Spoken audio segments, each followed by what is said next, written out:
Je voudrais d'abord remercier l'assistance, remercier les responsables, le coordinateur communal de Goudomp, le coordinateur départemental adjoint, tous les responsables du parti qui se sont mobilisés pour la réalisation de ce point de presse. Je voudrais également remercier vous, les journalistes, qui ont accepté de vous déplacer sous ce chaud soleil pour venir couvrir notre événement.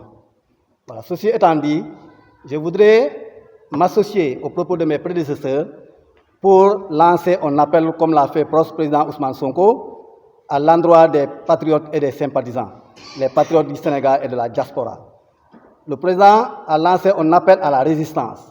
La résistance ne signifie pas appel à insurrection comme l'autre camp a tendance à le dire.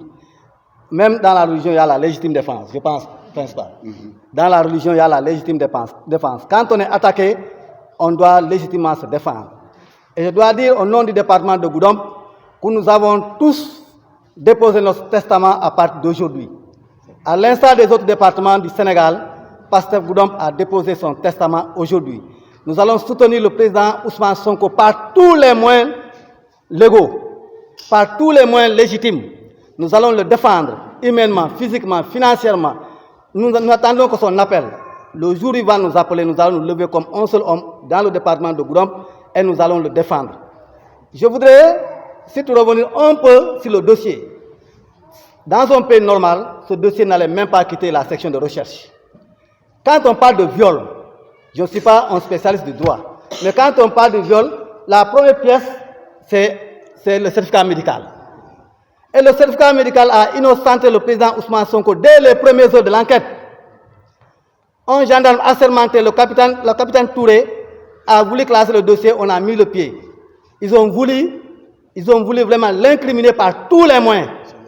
Le rapport interne de la gendarmerie a innocenté le président Ousmane Sonko. On veut coûte que coûte l'incriminer. Le président, s'il a accepté de suivre la procédure jusqu'à la confrontation, avec cette fille que je ne voulais même pas nommer, jusqu'à l'interaction, c'est parce qu'il voulait montrer aux yeux du Sénégal et de la communauté internationale qu'il ne veut pas refuser la justice de son pays. Il veut accepter et il veut coopérer. Mais quand on arrive à un point de non-retour, on est libre de refuser et de résister. Il veut l'amener au... Mais comment, dans un procès où le certificat médical a innocenté, tous les témoins ont été des témoins à décharge? Qu'est-ce qui est plus clair que ça? On veut l'amener à la chambre criminelle comme un criminel pour le faire un semblant de procès et le condamner à 6 mois, rien que pour l'empêcher de se présenter aux élections présidentielles de 2024. Ça n'aura pas lieu, nous allons le refuser. Il n'y aura pas de procès. Il n'y aura pas de procès, je pense. Oui. Pas de procès.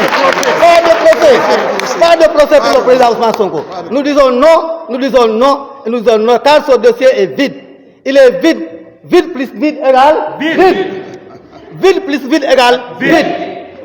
À part de nos jours, Goudomp s'est levé comme un seul homme. Tous les segments du parti, la JPS, Magou Pastef, Mojib, tout le monde s'est prononcé ici. Nous avons décidé de soutenir le président Ousmane Sonko. Et aujourd'hui, c'est fini. Nous avons fait notre testament, je pense. Oui, le testament. Nous avons fait notre testament. Voilà, merci. Je vous remercie vraiment de votre attention. Okay, voilà.